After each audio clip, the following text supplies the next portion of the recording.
പ്രിയ സുഹൃത്തുക്കളെ, എനിക്ക് ആരും ഒരു വിലയും തരുന്നില്ല. ഞാൻ ഭയങ്കര വിഷമത്തിലാണ്. ഞാൻ എന്ത് ശ്രമിച്ചിട്ടും ആളുകൾക്ക് എന്നെ പുല്ല് വിലയാണ്. അതെന്തുകൊണ്ടാണെന്ന് വെച്ചാൽ എനിക്ക് എന്റെ മുഖത്തിന് വൃത്തിയില്ല, എന്നെ കാണാൻ കൊള്ളില്ല എന്നൊക്കെയാണ് ഓരോരുത്തരെ പറയുന്നത്. അപ്പോൾ എല്ലാവർക്കും ജൊവീന ജുവൽ വണ്ടേഴ്സ് വ്ലോഗിലേക്ക് സ്വാഗതം. ഇന്ന് നിങ്ങൾക്ക് വളരെ ഉപയോഗപ്പെടുന്ന ഒരു വീഡിയോ ആയിട്ടാണ് ഞാൻ വന്നിരിക്കുന്നത്. ഇത് നിങ്ങൾ കണ്ടില്ലെങ്കിൽ നിങ്ങൾക്ക് അതൊരു നഷ്ടം തന്നെയാണ് കേട്ടോ. കാരണം എന്റെ ജീവിതത്തിലെ ഒത്തിരി വർഷത്തെ അനുഭവ സമ്പത്താണ് ഞാൻ നിങ്ങളുടെ അടുത്ത് ഇന്ന് പറയാനായിട്ട് പോകുന്നത് കേട്ടോ. ഇന്ന് ഈ വീഡിയോ ഞാൻ ചെയ്യാനുള്ള വേറൊരു കാര്യം എന്ന് പറയുന്നത്, ഈ പട്ടിയുടെ വില പോലും നമുക്ക് കിട്ടാറില്ലല്ലോ ചില ആൾക്കാർക്ക്. ആ ഒരു വീഡിയോക്ക് എനിക്ക് നല്ല സപ്പോർട്ടാണ് കിട്ടിയത്. അപ്പോൾ എൻ്റെ ആ വീഡിയോ കാണാത്തവർ ദയവ് ചെയ്ത് ആ വീഡിയോ പോയി കാണണം. ഇത് കണ്ടു കഴിഞ്ഞിട്ട് ഇതിന്റെ അവസാനം ഞാൻ ആ വീഡിയോ ഇട്ടിരിക്കും. സ്ത്രീകൾക്ക് ഏറ്റവും ഹെൽപ്ഫുൾ ആയിട്ടുള്ള കാര്യങ്ങളാണ് ഞാൻ നിങ്ങൾക്ക് പറഞ്ഞു തരുന്നത്. നിങ്ങളെ ഒരാൾ വില വെക്കണമെങ്കിൽ നിങ്ങൾ ചെയ്യേണ്ട കാര്യങ്ങളാണ് മറ്റുള്ളവരിൽ നിന്ന് നിങ്ങൾക്ക് എങ്ങനെ വ്യത്യസ്തരായി ചിന്തിക്കാം, നടക്കാം എന്നുള്ളതാണ് പറഞ്ഞു തരുന്നത്. മറ്റുള്ളവർ നിങ്ങളെ ശ്രദ്ധിക്കുന്ന രീതിയിലേക്ക് എങ്ങനെ നടക്കണം എന്നുള്ളതാണ് ഞാൻ നിങ്ങൾക്ക് പറഞ്ഞു തരാൻ പോകുന്നത് കേട്ടോ. അപ്പോൾ പ്രിയ സുഹൃത്തുക്കളെ, കുറെ വർഷങ്ങൾക്ക് മുമ്പുണ്ടല്ലോ എന്റെ ഈ ഫേസ് ഉണ്ടല്ലോ ഒന്നിനും കൊള്ളത്തില്ലായിരുന്നു. എന്ന് വെച്ചാൽ നിങ്ങൾ എന്റെ പൊണ്ണത്തടിച്ച് എന്ന് പറയുന്ന ഒരു വീഡിയോ ഞാൻ കുറെ നാൾ മുമ്പ് ഇട്ടിട്ടുണ്ട്. അതിൽ നിങ്ങൾക്ക് കാണാം എന്റെ ആ മുഖത്തെയൊക്കെ ഒരു കരിവാളിപ്പും വൃത്തിയില്ലായ്മയും ഒക്കെ നിങ്ങൾക്ക് കാണാൻ കഴിയും. അപ്പോൾ അത് ഞാൻ എങ്ങനെയാണ് മാറ്റിയത് ഇന്നിപ്പോൾ നിങ്ങൾക്ക് കാണാം. എന്റെ സ്കിന്നിന് ഒരു ഗ്ലേസിംഗ് ഉണ്ട്, അത് മാത്രമല്ല ഒരു വൃത്തി തോന്നിക്കുന്നുണ്ട് അല്ലെ. വൃത്തിയാണ് മെയിനായിട്ട്. നമ്മളിപ്പോ മഞ്ഞള്, തൈര് എന്തിട്ടാലും നമ്മളെ മുഖം ഒരുമാതിരി കരിവാളിച്ച് ഒരു വൃത്തി നമുക്ക് കിട്ടുന്നില്ല. അതാണ് എന്റെയും പ്രശ്നമായിരുന്നത്. അപ്പോൾ ഞാനുണ്ടല്ലോ ഇവിടെ ഡൽഹിയിലെ ഉള്ള ഹോസ്പിറ്റൽസിലൊക്കെ എപ്പോഴും നീഗ്രോസ് വരും, സൗത്ത് ആഫ്രിക്കക്കാർ. അപ്പൊ ഞാൻ ഇവരെ സ്കിൻ ഇങ്ങനെ ശ്രദ്ധിക്കും കേട്ടോ. എന്തൊരു ഗ്ലേസിംഗ് ആയി ഇവരെ സ്കിൻ അല്ലേ, നല്ല ഇങ്ങനെ തിളങ്ങും. കറുപ്പാണെങ്കിലും അവരുടെ സ്കിന്നിൽ ഒരു പിമ്പിൾ പോലും കാണത്തില്ല. ഇത് എങ്ങനെയാണെന്ന് ഞാൻ എപ്പോഴും ചിന്തിക്കും കേട്ടോ. പക്ഷെ എനിക്ക് ഇത് എങ്ങനെ നമുക്ക് അവരുടെ അടുത്ത് ചോദിക്കാൻ പറ്റും? അങ്ങനെ ഒരു പ്രശ്നത്തിലായിരുന്നു ഞാൻ. അത് കഴിഞ്ഞപ്പോഴാണ് എനിക്കൊരു അവസരം കിട്ടി പ്രിയ സുഹൃത്തുക്കളെ. ഞാൻ വർക്ക് ചെയ്ത ഹോസ്പിറ്റലിൽ ഒരിക്കൽ എൻ്റെ ഹെൽത്ത് എക്സാമിനേഷന് വേണ്ടി ഞാൻ ഒരിടത്ത് OP പോയ സമയത്ത് ഞാൻ ഇങ്ങനെ ഒരു സ്ത്രീയെ കണ്ടു കേട്ടോ, ഒരു നീഗ്രോ ലേഡീനെ. ഇതൊന്നും ഞാൻ യൂട്യൂബിൽ നിന്ന് കിട്ടിയ അനുഭവങ്ങളല്ല, ഇതാണ് ഞാൻ പറഞ്ഞത്. ഞാൻ ഈ പറയുന്ന കാര്യങ്ങളൊക്കെ ഉണ്ടല്ലോ വർഷങ്ങൾ കൊണ്ട് ഞാൻ കിട്ടിയ അറിവുകളാണ്, എനിക്ക് കിട്ടിയ അറിവുകളാണ് ഞാൻ നിങ്ങളുടെ അടുത്ത് പറഞ്ഞു തരുന്നത്. അങ്ങനെ ഞാനുണ്ടല്ലോ ഈ ലേഡിയുടെ അടുത്ത് കുറെ നേരം നോക്കിയൊക്കെ ഇരുന്നു. ഞാൻ അപ്പോഴും ചിന്തിക്കുന്നത് ഇവർക്ക് എങ്ങനെയാണ്, നല്ല കറുപ്പാണ് എന്നാൽ പോലും എന്തൊരു ഭംഗിയാണ് സ്കിൻ എന്നൊക്കെ ഞാൻ ഇങ്ങനെ ഓർത്തുകൊണ്ടിരിക്കും. എന്നിട്ട് അതിലുണ്ടല്ലോ ഇങ്ങനെ ഗ്ലാസ് സ്കിൻ പോലെയാണ്, തിളങ്ങും. അങ്ങനെ ഞാൻ ഇവരുടെ അടുത്ത് പതുക്കെ ഹായ് വാട്ട് ഹാപ്പൻഡ് എന്നൊക്കെ ചോദിച്ച് പതുക്കെ ചെന്ന് ഒന്ന് സംസാരിച്ചു. കാരണം ഞാൻ അവിടുത്തെ സ്റ്റാഫ് ആണല്ലോ. അങ്ങനെ ഞാൻ സംസാരിച്ച കൂട്ടത്തിലാണ് ഞാൻ ചോദിച്ചത്, നിങ്ങൾക്ക് എങ്ങനെയാണ് ഇങ്ങനത്തെ സ്കിൻ കിട്ടുന്നതെന്ന്. അപ്പോൾ അവർ പറഞ്ഞു തന്ന കാര്യമാണ് ഞാൻ നിങ്ങളുടെ അടുത്ത് ഇന്ന് വെളിപ്പെടുത്താനായിട്ട് പോകുന്നത് കേട്ടോ. അപ്പോൾ പ്രിയ സുഹൃത്തുക്കളെ, അവർ പറഞ്ഞത് എന്തുവാണെന്ന് അറിയാമോ? അവരവരുടെ സ്കിൻ എക്സ്ഫോളിയേറ്റ് ചെയ്യും, അല്ലെങ്കിൽ ഇങ്ങനെ പറയാം അവരവരുടെ സ്കിൻ ഷേവ് ചെയ്യും. അതേ പ്രിയ സുഹൃത്തുക്കളെ, ഇതാണ് അവർ പറഞ്ഞത്. ഞാൻ തന്നെ ഞെട്ടിപ്പോയി. കാരണം നമ്മൾ സ്ത്രീകൾ ഷേവ് ചെയ്താൽ പിന്നെ നാളെ പുരുഷന്മാരെ പോലെ രോമം വരത്തില്ലേ നമുക്ക്? നിങ്ങൾ ഇനി ഒന്ന് ചിന്തിച്ചു നോക്കൂ. അപ്പോൾ രോമം വരുന്നോ ഇല്ലയോ എന്ന് നിങ്ങൾക്ക് എന്റെ ഫേസ് കാണുമ്പോൾ തന്നെ അറിയാമല്ലേ. ഇപ്പോൾ സാധാരണ എല്ലാ സ്ത്രീകൾക്കും ഉള്ള പോലെ തന്നെ ചെറിയ ഹെയർസ് ആണ് എനിക്കുണ്ടായിരുന്നത്. ഞാൻ 3 വർഷമായിട്ട് ഇപ്പോൾ ഷേവ് ചെയ്യാറുണ്ട് കേട്ടോ. എന്നിട്ട് എനിക്ക് എവിടെ ഒരിടത്തും ഒരു രോമവും വന്നില്ല. അത് വേറെ കാര്യം. നമുക്കുള്ള ആ ഒരു സോഫ്റ്റ് രോമമില്ലേ, അതിന് കുറച്ചുകൂടി ഒന്ന് വരുമായിരിക്കാം. എനിക്ക് പ്രത്യേകിച്ചൊന്നും തോന്നിയില്ല. പക്ഷേ ഈ ഷേവ് ചെയ്യുമ്പോൾ രോമം വീണ്ടും വരാറുണ്ടെന്ന് ഞാൻ വിശ്വസിക്കാറുണ്ട്. എന്നും പറഞ്ഞ ആണുങ്ങളെ പോലെ അങ്ങ് ചൊരിഞ്ഞൊന്നും ഇറങ്ങത്തില്ല.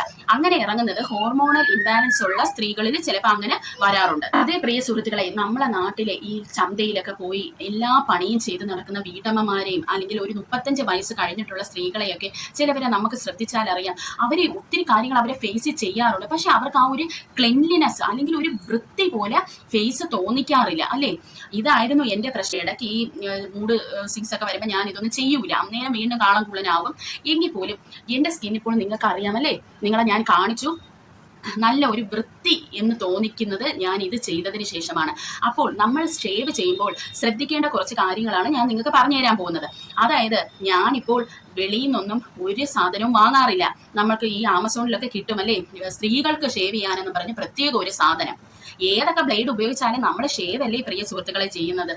അപ്പോൾ ഞാൻ അതിനൊന്നും പൈസ കളയാറില്ല കേട്ടോ. ഞാൻ എന്ത് ചെയ്യും, നമ്മുടെ താഴേന്ന് ഒരു ബ്ലേഡ് വാങ്ങിയിട്ട് ഞാൻ എൻ്റെ ഫേസ് ഇങ്ങനെ പിടിച്ചിട്ട് ഞാൻ ഷേവ് ചെയ്യും. ഇങ്ങനെ ഷേവ് ചെയ്യും, ആ ബ്ലേഡ് ഇങ്ങനെ പിടിച്ചോണ്ട്.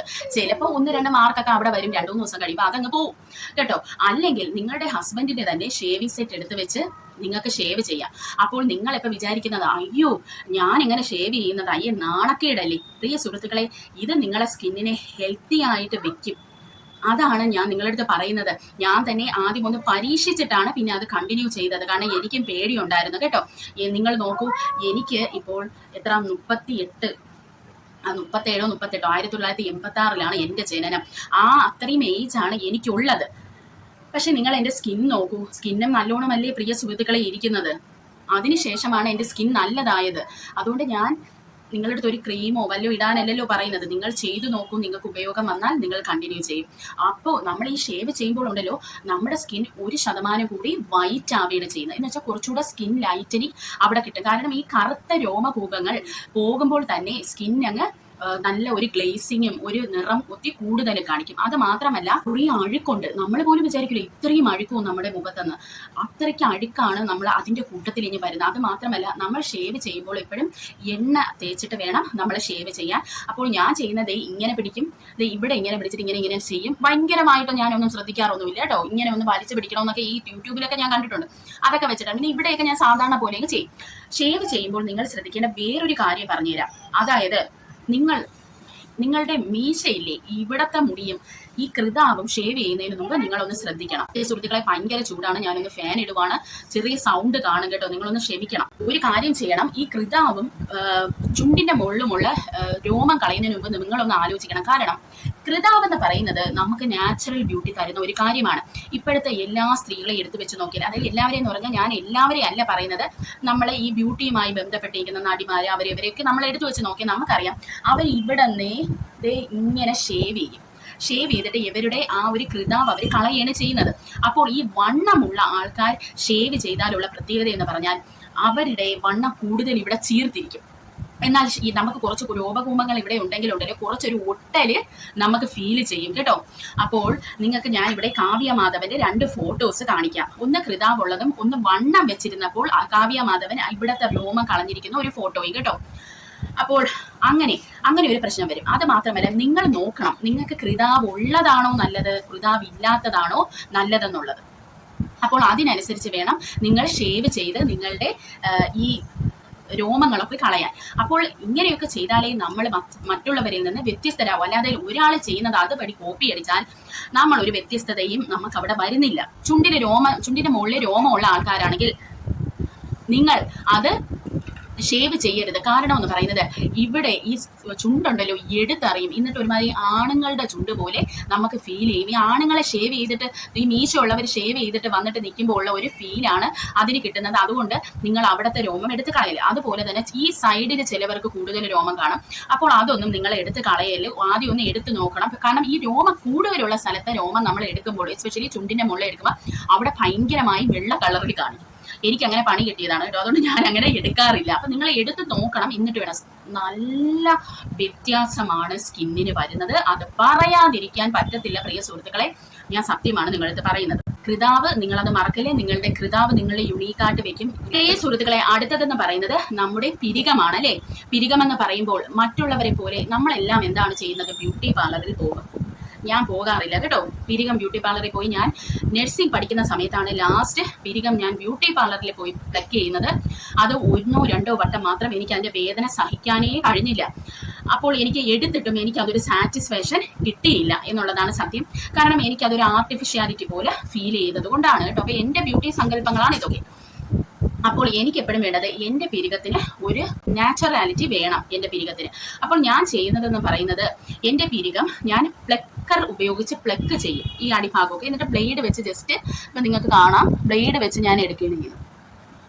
അപ്പോൾ അതും ഒരു നാച്ചുറൽ ലുക്ക് നമുക്ക് തരാൻ അത് സഹായിക്കും. നിങ്ങളുടെ ഇഷ്ടം പോലെ നിങ്ങൾക്ക് ചെയ്യാം. നിങ്ങൾക്ക് കൂട്ടുപിരികം ഇഷ്ടമാണോ? നിങ്ങൾക്ക് കൂട്ടുപിരികം ഇഷ്ടമാണ് എന്നാൽ നിങ്ങൾക്ക് കൂട്ടുപിരികം ഇല്ല അല്ലേ? അങ്ങനെയാണെങ്കിൽ ചിലവർക്ക് കൂട്ടുപിരികം വെച്ചാൽ നല്ല ഭംഗിയായിരിക്കും. അപ്പോൾ അങ്ങനെയുള്ളവർക്കാണെങ്കിൽ കൂട്ടുപിരികം വെക്കാനുള്ള ഒരു രീതി ഞാൻ എങ്ങനെയാണ് കൂട്ടുപിരികം നമുക്ക് ഉണ്ടാവുന്നതെന്ന് ഞാൻ പറഞ്ഞുതരാം. അപ്പോൾ ഞാൻ കൂട്ടുപിരികത്തിന്റെ ഒരു ഇഷ്ടക്കാരിയാണ് കേട്ടോ. അപ്പോൾ എനിക്ക് കൂട്ടുപിരികം വരാൻ നിങ്ങൾക്ക് എന്നെ ചിലപ്പോൾ എൻ്റെ കൂട്ടുപിരികം കാണാൻ പറ്റില്ല, പക്ഷേ എൻ്റെ ഹസ്ബൻഡിന് കാണാൻ പറ്റും. അതായത് എൻ്റെ കൂടെ നേരിട്ട് സംസാരിക്കുന്നവർക്ക് കാണാൻ കഴിയും. കാരണം ചെറിയ രോമങ്ങളാണ്. അപ്പോൾ ആ രോമങ്ങൾ എങ്ങനെയാണ് വന്നതെന്ന് ഞാൻ പറഞ്ഞുതരാം. അപ്പോൾ ഞാൻ എൻ്റെ കൂട്ടുപിരികം കൂടെ നിങ്ങൾക്ക് കാണിച്ചു തരാം.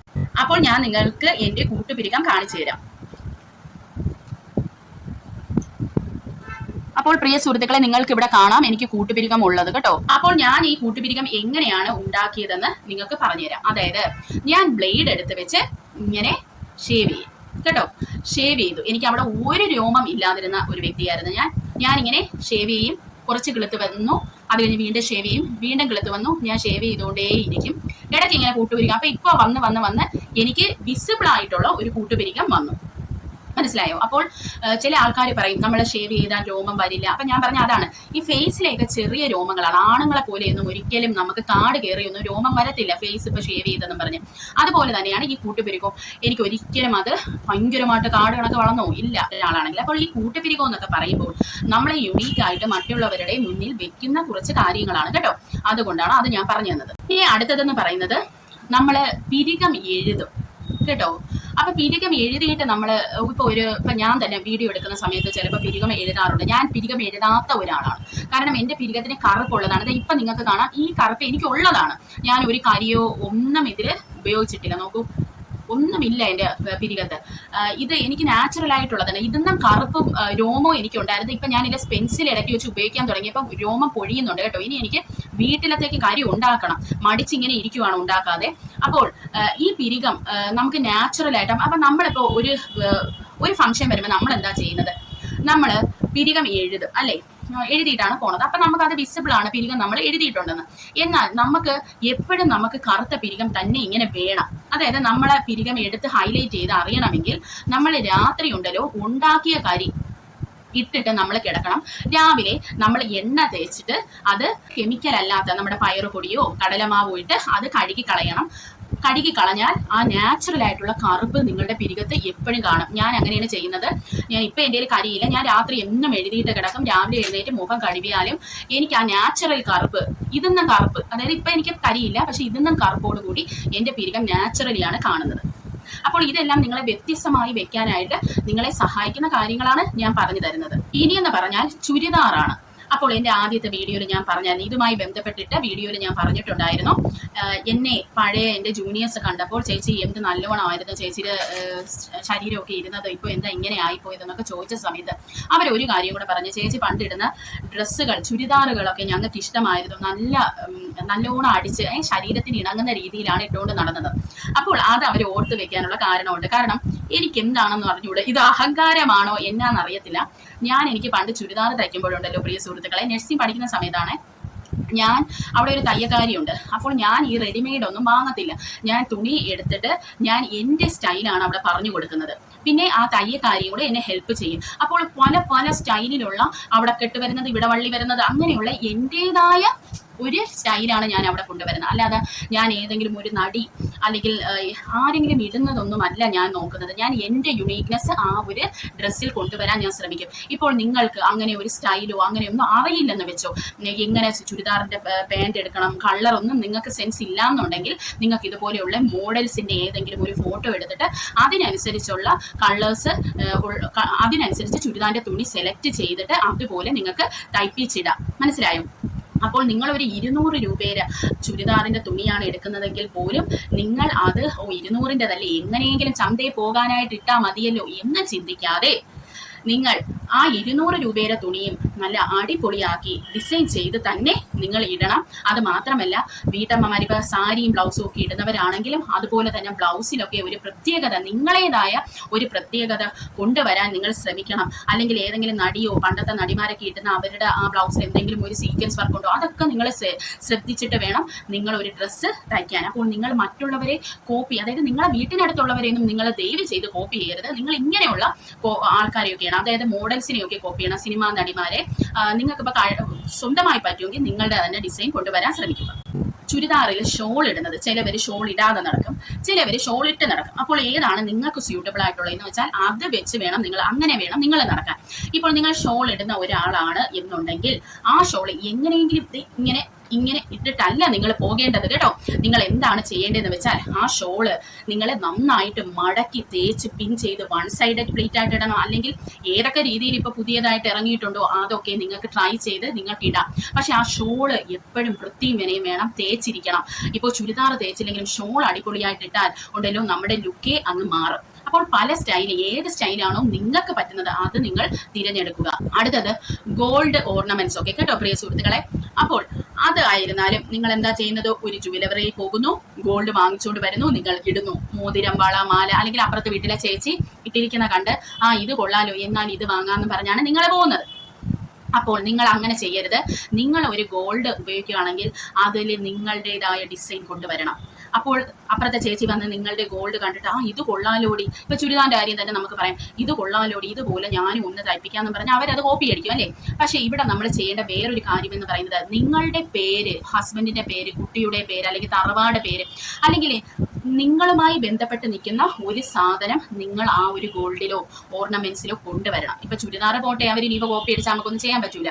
പക്ഷേ ഈ ഗോൾഡ് എന്നൊക്കെ പറയുമ്പോൾ നമ്മൾ സ്ഥിരമായി ഉപയോഗിക്കുന്ന ചില കാര്യങ്ങളിൽ നമ്മളേതായ ഒരു ടാഗ് അതിൽ കൊണ്ടുവരാൻ നിങ്ങൾ ശ്രമിക്കണം. ഇപ്പൊ നിങ്ങളുടെ പേര് ഏഞ്ചൽ എന്നാണെങ്കിൽ അതിൽ കൊണ്ടുവന്നിട്ട്, അല്ലെങ്കിൽ ഫുൾ ഏഞ്ചൽ, ഇപ്പൊ കൊണ്ടുവരണം. അപ്പോൾ ഏഞ്ചൽ എല്ലാവർക്കും കൊണ്ടുവരാലോ. അപ്പോൾ നിങ്ങൾ എന്താണ് അവിടെ ചെയ്യേണ്ടത്, നിങ്ങളുടെ അച്ഛന്റെ പേര് കൂടെ ചേർക്കണം. AJ, ഇപ്പൊ ഏഞ്ചൽ ജോമോൻ, അങ്ങനെ AJ, അല്ലെങ്കിൽ അമ്മയുടെ പേരിന്റെ ആദ്യ അക്ഷരം അല്ലെങ്കിൽ അവസാന അക്ഷരം. അപ്പോൾ അതൊന്നും വേറൊരാൾക്ക് കോപ്പി അടിക്കാനായിട്ട് പറ്റൂല. ഇപ്പൊ കോപ്പി അടിച്ചാലും അവരവിടെ ഇലിഫ്യനാവത്തേ ഉള്ളൂ. അതിനൊരു എക്സാമ്പിൾ ആണ് ഇപ്പോൾ എൻ്റെ യൂട്യൂബിന്റെ ലോഗോ നിങ്ങൾക്ക് കാണാം. അത് ഞാനായിട്ട് ക്രിയേറ്റ് ചെയ്ത ഒരു ലോഗോയാണ്. അപ്പോൾ ആ ലോഗോ നാളെ ഒരു ആൾക്ക് അത് കോപ്പി ചെയ്ത് എടുക്കാം. പക്ഷെ അതിൽ ഞാൻ എഴുതിയിരിക്കുന്ന ചില എൻ്റെ ഹസ്ബൻഡിന്റെ, എൻ്റെ കുഞ്ഞിൻ്റെയൊക്കെ പേരുകൾ അതിലുണ്ട് അല്ലേ. അപ്പോൾ അത് ഒരാൾ അതും കൂടി കോപ്പി ചെയ്താൽ അവരവിടെ നാണിക്കത്തേ ഉള്ളൂ. കാരണം നമ്മളുടേത് സെയിം കോപ്പി ചെയ്ത് അവരെടുത്തിരിക്കണം. എന്നാൽ അവർക്ക് ആ പേരുമായി ഒരു ബന്ധവും ഇല്ല എന്നുണ്ടെങ്കിൽ അവർ ഇൽഫിയരാവും. അതാണ് ഒരു എക്സാമ്പിൾ ആയിട്ട് ഞാൻ പറഞ്ഞത്. പിന്നെ പ്രിയ സുഹൃത്തുക്കളെ, നമ്മൾ ഒരു ടാറ്റു അടിക്കുന്നെന്ന് വെച്ചോളൂ. ആ ടാറ്റുവിലും നമ്മൾ ആരെങ്കിലും അടിക്കുന്ന ടാറ്റു ഒന്നും പോയി അടിക്കരുത്. നമ്മളിപ്പോൾ നെറ്റിലൊക്കെ നോക്കുമല്ലോ. അപ്പം നമുക്ക് ആ ഡിസൈൻസ് എടുക്കാം. പക്ഷെ അതിലും ഞാൻ ഈ പറഞ്ഞ പോലെ നിങ്ങളേതായ ഒരു യുണീക്നെസ്, ഒരു നെയിം, അല്ലെങ്കിൽ പല ലെറ്റേഴ്സ് ഒക്കെ കൊണ്ടുവരാനായിട്ട് ശ്രമിക്കണം. അത് നിങ്ങളുടെ ലൈഫുമായിട്ട് ബന്ധപ്പെട്ട് തന്നെ കിടക്കണം. വേറൊരാൾക്ക് അത് എടുത്തുകൊണ്ട് പോകാൻ പറ്റരുത്. പിന്നെ നമുക്ക് ചെയ്യാൻ പറ്റുന്ന ഒരു കാര്യം എന്ന് പറയുന്നത്, തലയിലിടുന്ന ഇപ്പൊ പുഴു തന്നെ, ഓക്കെ, ഹെയർ ബാൻഡ്, തലയിലിടുന്ന ഹെയർ ബാൻഡ്, നമുക്കിപ്പോൾ ബാൻഡ് ഒക്കെ ഉപേക്ഷിച്ചിട്ട് നമുക്ക് വേണമെങ്കിൽ സ്കാർഫ് ഉപയോഗിക്കാം. ഇതിന്റെ ചില വീഡിയോസിലൊക്കെ ഞാൻ ഇങ്ങനെയുള്ള സ്കാർഫുകൾ ഉപയോഗിക്കാറുണ്ട്. അതൊക്കെ നമുക്കൊരു പ്രത്യേകത നമ്മുടെ ലുക്കിൽ കൊണ്ടുവരും. ഇപ്പോൾ ഒരു ഹെയർ ബാൻഡ് നിങ്ങൾ വാങ്ങുവാണെങ്കിലും അതിലൊരു 2-3 മുത്തൊക്കെ വെച്ച് പിടിപ്പിക്കണം. അല്ലാതെ ഒരാൾ അത് ഇട്ടെന്നും പറഞ്ഞാൽ അതല്ല ഓടിപ്പോയി വാങ്ങേണ്ടത് കേട്ടോ.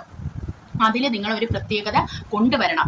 അത് മാത്രമല്ല, പിന്നെ ഹെയറിൽ ഡിഫറെൻറ്റ് ഹെയർ സ്റ്റൈൽസ് നിങ്ങൾ നോക്കണം. ഇപ്പോൾ നിങ്ങളുടെ ഹെയർ വഹയ്ക്ക് കൊള്ളത്തില്ല, ഇപ്പോൾ ഫിസി ആയിട്ടൊക്കെ ഇരുന്ന് വല്ലാതെ നിങ്ങളുടെ മുടി ഇരിക്കുവാണ്, നിങ്ങൾ എത്ര കെട്ടിയിട്ടും നിങ്ങൾക്ക് ഒരു ലുക്കും വരുന്നില്ല എന്നുണ്ടെങ്കിൽ നിങ്ങൾ ഒരു കാര്യം ചെയ്യണം, നിങ്ങളുടെ പ്രത്യേകത വേറെ ഏതെങ്കിലും ഭാഗങ്ങളിൽ കൊണ്ടുവരണം. അതായത് നമ്മുടെ ഫേസ് വളരെ ക്ലീൻ ആയിട്ടും നീറ്റായിട്ടും വെക്കാൻ നമ്മൾ ശ്രമിക്കുക. പിരികമൊക്കെ എടുത്ത്, എക്സ്ട്രാ ഹെയർസ് ഒക്കെ എടുത്ത് നമ്മൾ നല്ല ബ്യൂട്ടിഫുൾ ആയിട്ടിരിക്കുക. അന്നേരം ആ ഹെയർ ഒന്നും ആരും ശ്രദ്ധിക്കത്തില്ല കേട്ടോ. അതുപോലെ നിങ്ങളുടെ ശരീരത്തെ ഇപ്പം മൂക്ക് കൊള്ളത്തില്ല, ചുണ്ട് കൊള്ളത്തില്ല എന്നുണ്ടെങ്കിൽ കൊള്ളാവുന്ന ഭാഗം ഹൈലൈറ്റ് ചെയ്യും. അപ്പോൾ ആളുകളുടെ ശ്രദ്ധ അതിലേക്ക് പോകും. ഇപ്പോൾ അതുപോലെ ഞാൻ കൊണ്ടുവന്ന എൻ്റെതായ ഒരു ഇതായിട്ടാണ്, ഞാൻ മാല ഇടാറില്ല. നിങ്ങൾ ശ്രദ്ധിച്ചിട്ടുണ്ടോ എന്നറിയില്ല, ഞാൻ മാല ഇടുന്നത് വളരെ കുറവാണ്. അന്നേരം ഞാൻ അവിടെ ഒരു പൊട്ടാണ് വെക്കുന്നത്. അപ്പോൾ അത് എൻ്റെതായ ഒരു യുണീക്നെസ് ആണ് ഞാൻ അവിടെ കൊണ്ടുവന്നിരിക്കുന്നത്. ഒരു എക്സാമ്പിളിന് വേണ്ടി ഞാൻ പറഞ്ഞതാണ്. അതിപ്പോൾ എല്ലാവർക്കും ഇഷ്ടപ്പെടണമെന്നില്ല, പക്ഷേ എനിക്ക് അത് പേഴ്സണലി ഇഷ്ടമാണ് കേട്ടോ. അപ്പോൾ ഇത്രയും കാര്യങ്ങൾ നിങ്ങൾ ചെയ്തു നോക്കില്ല, മറ്റുള്ളവരുടെ മുൻപിൽ നിങ്ങൾ യുണീക്ക് ആയിട്ട് നിൽക്കും.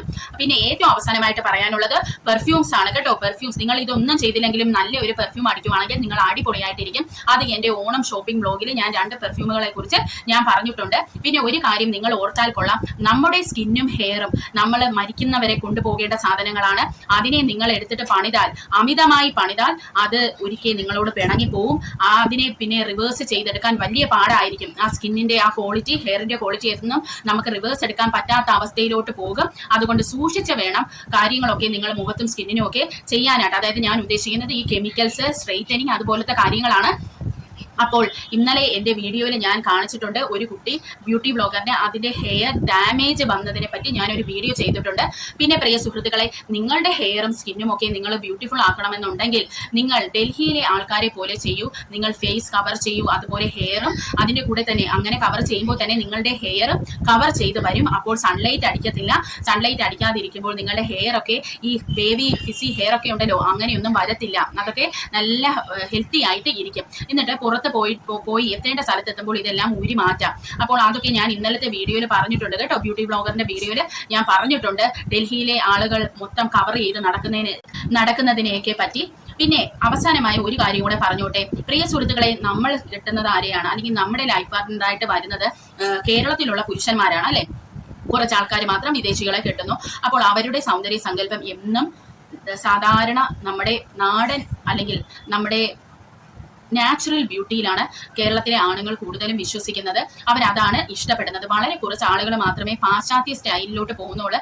എങ്കിൽ പോലും പാശ്ചാത്യ രീതിയിൽ നമ്മൾ ഒരുങ്ങി വന്നാൽ പോലും ഇപ്പോൾ ഒരു നല്ല നാച്ചുറൽ ബ്യൂട്ടി അതുവഴി കടന്നുപോയാൽ അവർ ആ ഒരു സ്ത്രീയാണ് ശ്രദ്ധിക്കുന്നത്. അതുകൊണ്ട് നമ്മുടെ സങ്കല്പങ്ങളും നമ്മുടെ കൾച്ചർ ഒന്നും നമ്മൾ മാറ്റേണ്ട ആവശ്യമുണ്ടെന്ന് എനിക്ക് പേഴ്സണലി തോന്നിയിട്ടില്ല. ഒക്കേഷണലി നമുക്ക് അങ്ങനെയൊന്നും ചെയ്യുന്നതിന് കുഴപ്പമില്ല. ഏതെങ്കിലും ഒരു പാർട്ടിക്ക് പോകണോ, വെഡിങ്ങിന് പോകുമ്പോൾ അതിനനുസരിച്ചൊക്കെ നമുക്ക് ഒരുങ്ങുന്നതിന് കുഴപ്പമില്ല. പക്ഷെ ഒന്നും അധികമായാൽ അമൃതം വിഷമാണെന്ന് ഞാൻ നിങ്ങളെ ഓർമ്മിപ്പിക്കുവാണ്. അപ്പോൾ അടുത്തൊരു വീഡിയോയിലേക്ക് നമുക്ക് കാണാം. എൻ്റെ പഴയ ഇതിന്റെ പാർട്ട് 1 പോയി നിങ്ങൾ കാണണം. ഞാൻ ഇതിൽ ആഡ് ചെയ്തിട്ടുണ്ട് കേട്ടോ. അപ്പോൾ ടിൽ ദെൻ ബൈ.